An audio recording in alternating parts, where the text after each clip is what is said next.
Hello and welcome to my latest video. Right, before we get going, I'd just like to say a big thank you to everyone who has subscribed, because we've managed to get over 1,000 subs, and I think we've got 1,100 now as I'm speaking.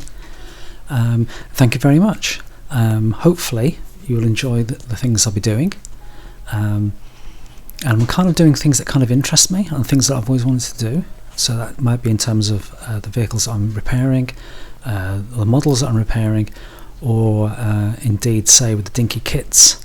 I've always, when I was a kid, I always wanted to do them all, and now I'm a grown-up, I'm thinking, why not? And obviously I'd like to bring you along on that journey and see what they turn out like. Whether you like them or not is another thing, of course. Anyway, thank you very much for subscribing, and we'll get into this video. Now, as you can see, this is the Dinky 1002 Action Kit for the Volvo 1800, which, if you're of a certain age like me, you remember Roger Moore driving in the Saint. Now, this car is based on the Dinky 116 model, which is produced from the early 60s through to the very early 70s. Now, obviously the Action Kit dates to the early 70s, although I'm not quite sure for how long they actually made this. So as you can see, it shows the car in yellow with a red interior. And, you know, it's quite nice artwork. It's like in a blister pack, and you've got all the parts contained in the plastic blister on the lower half of the card. So as you can see here, we've got a blue interior with the glazing, we've got tyres, wheels. Now these are actually different from the 116 model, I believe. You've got the screw, the axles, and you've got that hole to hold the file of enamel paint from Humbrol, which, as you can see here, I don't think is any good anymore. I think that's gone slightly funny. And what we'll do is we'll have a go at matching that with some car paint. So as you can see, I'm just turning it upside down there just to see if anything moves apart from the disgusting brown liquid. So I think we'll pass on using that one. So as you can see, the rest of the blister is taken up with the shell of the car and its chassis and all the other metal parts. So this one, there's no metal components flying about scraping on the glazing. And over here we have our chromed bumpers, and you might notice in this car as well you have reclining seats, sort of tilting seats should I say, to allow your passengers to get in the back. There you go, you can see in there the stickers for the number plates. J, I think, is 1971, I think. Let me check that. So you get an option of 2 British number plates there.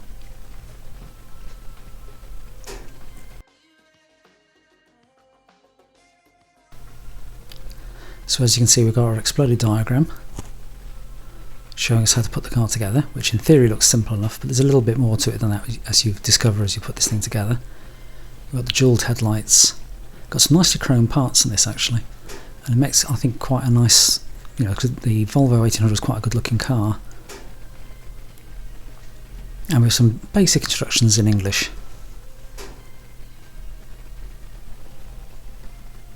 Which is just basically telling us to test fit everything before painting it. Now also on the back of the card, if I can get to focus, is the little panel that tells you about all the other models you can get. Which, as a child, I always used to think I'd love to do all these. So there's the Rolls-Royce Phantom, which I've already done. We've got the Volkswagen 1300, Ford Escort, Master Burst, Transit Van, Tipper Truck, and the Jeep. Now there's obviously more models than that, but at that point, that's what they've put on this particular packet. So, shall we get the knife out? Now, even now I can predict the comments or the screams going on in various homes across the world, but these kits are not rare, and they're not particularly valuable either, and this one's quite battered, so I don't feel too bad doing this.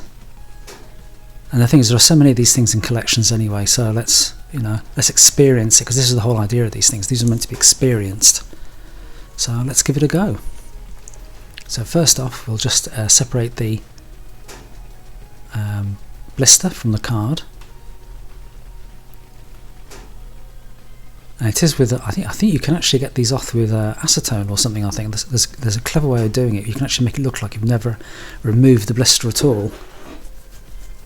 Because apparently the Matchbox, or one of the other brands of collecting, there's people that can open the blisters without them looking like they've ever been opened, and make people think they're buying factory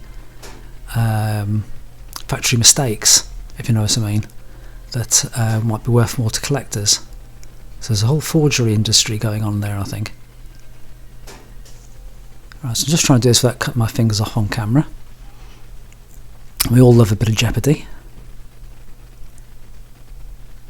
So I suppose we should have one of these TV commentators saying, can he open it before the next advert?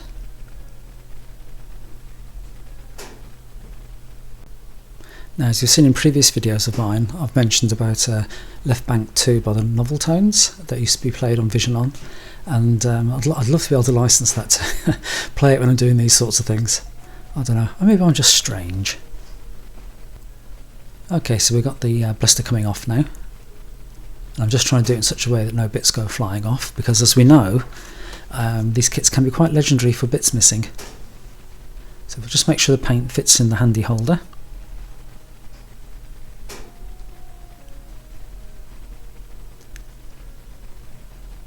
I don't think that's going anywhere. I think I'd have to use a shovel to get that to move, I think. Anyway, there you go. It's one of the selling points of the packaging.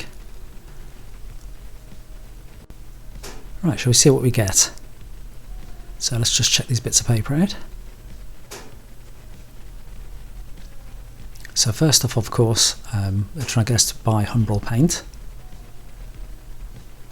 Get the focus.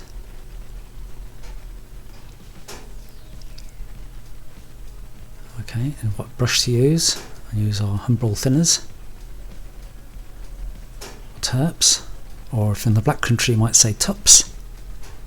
There you go, that's an obscure West Midlands reference. There you go, and it's showing the paint. And as I say, like when I first did one of these back in the very late 70s, the paint had already gone off. Okay, and then a bit of paper to write to say there's a bit missing, which obviously today is not going to do us any good at all. So hopefully we've got all our parts. So as you can see, we've got chromed bumpers, fenders, do you Americans say fenders, and radiator grille, and that chrome is in very good condition. Now the seats are blue. I'm not sure if they're always blue on the kit version of the car, just trying not to lose them, and you can see they're hinged to allow them to tilt. So we've got our body shell. It's quite a nice looking car, the 1800 actually. They did a estate version of this, station wagon if you're in America, which looked quite funky. So as you can see, it's not bad looking. What else have we got? So we've got doors. Just try to show you the shape of them. One day I'll have the money to buy a camera. Until then, everyone's eyes are just going to have to go wonky. Okay, so this is the lid to the boot or the trunk. So there's quite a few opening parts in this, and we've got an opening bonnet. What's quite interesting about these is the boot and the bonnet are actually very thin metal compared to the doors. The doors are like 2.5 times the thickness. And we've got our base. You can sort of see the original number there, 116. So overall this kit's actually in quite good condition. Now the original 116 model, the built version, came with wire wheels, I think. Whereas this comes with sort of mag wheels. Is that the right phrase to use for those? So just looking through the camera, you can't judge distance. And the tyres are very nice actually. They're all nice and soft. They haven't gone funny with age. There you go. Nice tread on them and everything. So they've lasted quite well. Now the engine's just a chromed piece of plastic. I'm not too crazy about it, it's not very detailed. And we got jewelled headlights. And they are both there. So this kit is complete. So I was trying to check something there. Oh yeah, I was getting a plastic bag to put them in so I don't lose them, because that would be embarrassing.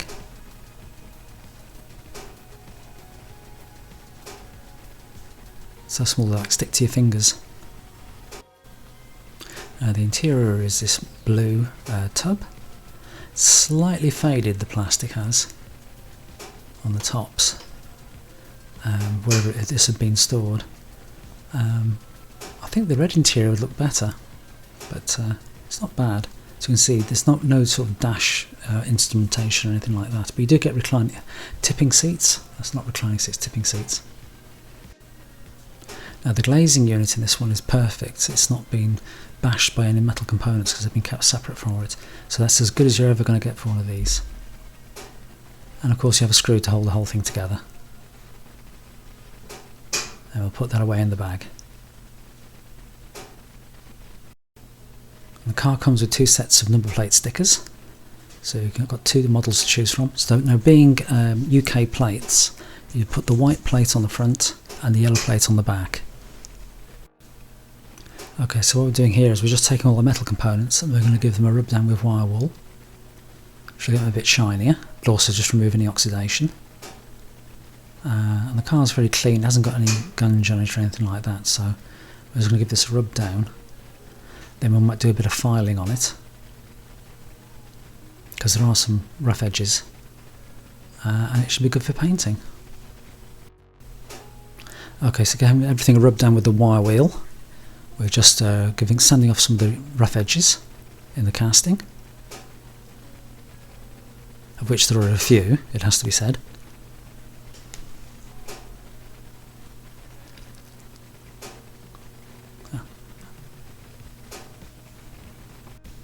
Now I probably spent about half an hour filing off rough edges on the car, and there's a couple of pieces on the bonnet and doors that had to be filed down as well.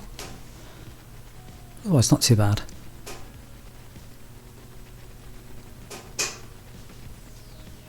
So mainly moulding flash, if you know what I mean, rather than the car being out of shape. Now I think here I'd just file some material off the boot lid, because it won't shut, or it wouldn't shut. So just trimming around the side of it. Hopefully you can sort of see that. There's like a little bit of flashing that wouldn't allow it to close, or if it did close it would actually scratch the paint. Okay, so we're going to move on to painting, and using the old vial of paint, I picked this Holtz car spray colour for yellow, and I think it's pretty close to the average of that yellow tone in that glass vial, so it's not too bad. So this is what we're going to use. HY E01. So there you go. Okay, so here we're using Holtz white acrylic primer. I'm using the same brand of paint just in case, because I've had a couple of occasions now where using different brands of paints which have said they're compatible and have turned out they've reacted against each other, like they've bubbled or developed a wrinkle or something. So I'm just going to play safe and use the same brand. Now this stuff as well is ready to recoat in the right colour in about 20 minutes. Okay, so here we go with the yellow on top of our primed white. Now I've only got enough helping hands to hold 3 components at a time, so basically I'm going to do the car body shell and the doors first, and then I'm going to start over and do the boot and bonnet. And it covers quite well, this paint, so it's going to have 2 coats, about 20 minutes apart, because that's what it says what to do, and we'll see how it comes out. Okay, so we're just painting the body shell the same colour, and there's a bit of a storm going on at the moment when I was filming this, so I couldn't really film it outside. So we're just relying on the extractor pulling the fumes out through the window, which it does okay, but after a while you have to stop because you can start to smell it. As you can see, this yellow does cover quite well on the white paint. And I'll give it 2 coats. I think the first coat looks slightly green, and you don't really get the proper yellow until you've got the second coat on. So here I'm just showing you the boot and bonnet being painted. And I'll give these 2 coats as well. Okay, so here we've given the glass a bit of a wash, and we're just going to give it a dip in floor polish. And then we'll put it on a tissue. Let it dry naturally under a tub, which I shall produce from somewhere, and we'll get on with the rest of it. Okay, so here I'm just assembling the interior. So we've got our seats, a steering wheel, and you can see they can tip forward to let your passengers in the back, so very flash. Okay, so off camera I've painted the base plate black. I'm just checking my instructions again in case I get confused. Okay, so what we'll do is put the wheels and tyres and axles on the base plate before we go any further. And the wheels are actually tapped on to the end of the shaft is sort of like a long split pin.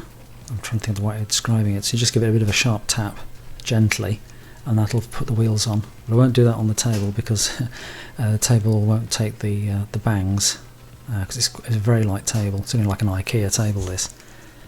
And the tyres are all nice and pliable, been warmed up, and there you go. So on they go. Alright, and as I say, it'd be nice if this had the wire wheels, but I can live with these sort of steel rims. I think there would have been at the time. I don't think there wouldn't have been alloys. They've been like a sort of pressed steel shape. Were they called mags? I can't remember. Anyway, someone will tell me in the comments. Quite nice looking little wheels anyway. Anyway, so now that's our wheels, tyres and axles all assembled and put on the car. And in doing this I realised that the car has got another little feature. It's self-steering to a certain extent.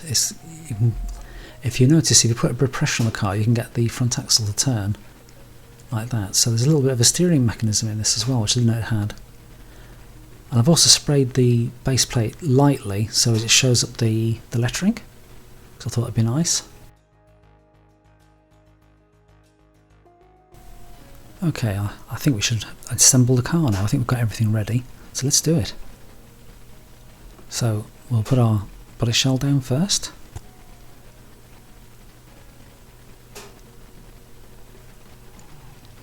And then I'm going to hang the bonnet and boot on their positions. It took me a little while to work out how this is meant to work though.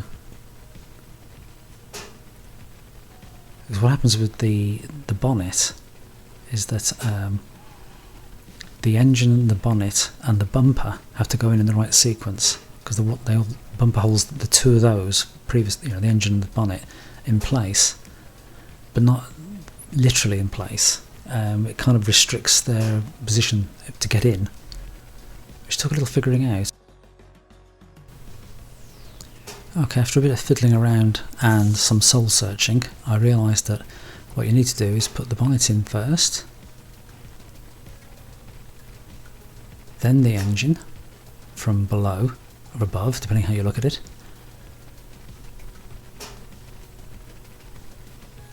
You can hear me thinking about it. And then you push the bumper in all the way.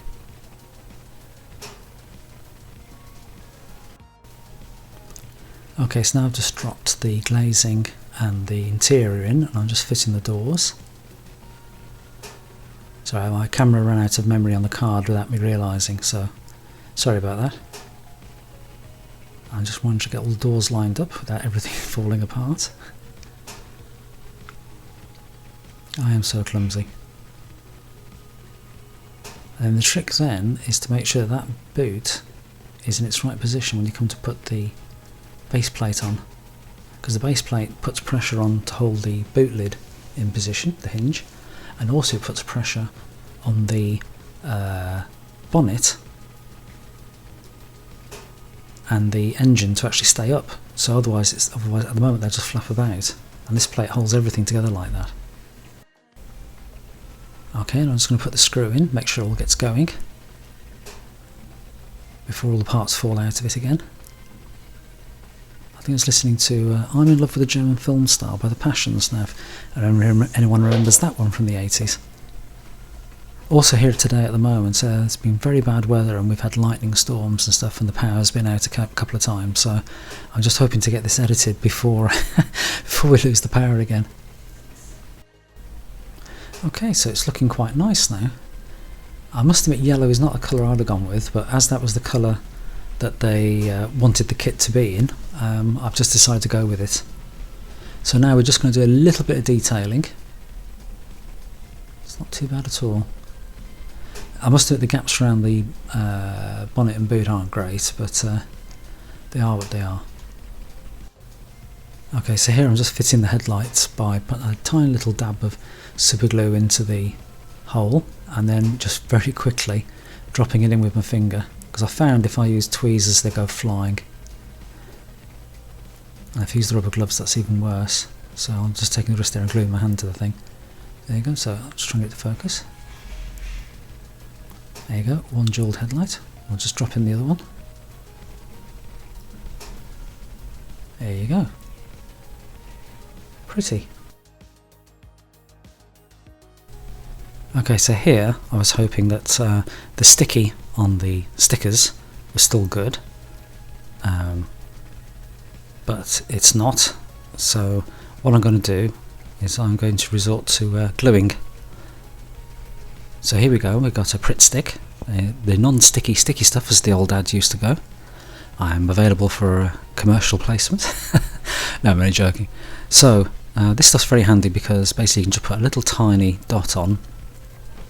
It'll hold your paper in place, and I think it's water soluble, so if it gets wet again, if you just soak it, the transfer will come off again. Okay, so here we are, just putting the transfer on for the number plate. There you go, we're all street legal now, and give that a little bit of a nudge as well. So there you go. Okay, so we're going to do a little bit more detailing now. We're going to use some orange paint. This is Tamiya X6. Other oranges are available. And we're just going to paint the indicators underneath the headlamps. So we're just going to put a dab of orange paint on. Now on, I think earlier versions of this model, it actually had painted headlights. It didn't even have the jewels.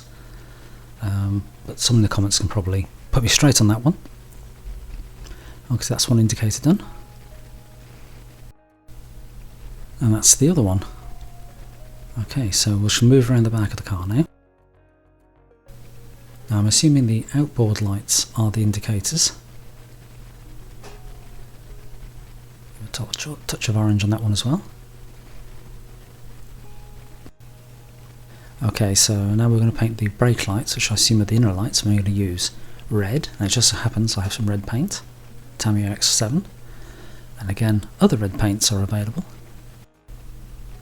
Now I realise on this one I actually didn't quite get my red blob right, although I did notice that on the manufactured cars both lights were actually just painted with a single bob of red, so hopefully I'm just trying to be a little bit more realistic looking. Okay, so that's that. Okay, so here's our completed model from the Dinky 1002 kit of the Volvo 1800. I'm not sure if it's 1800p, but anyway, so here it is in bright yellow. My turntable for some reason is going a bit funny, even though the batteries are good. So it's going a bit weirdly slow at the moment.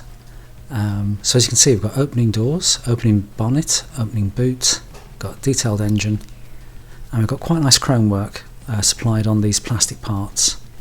And obviously because it's the kit version, you've got different wheels to what the original ready-made, factory-made Volvo kit was.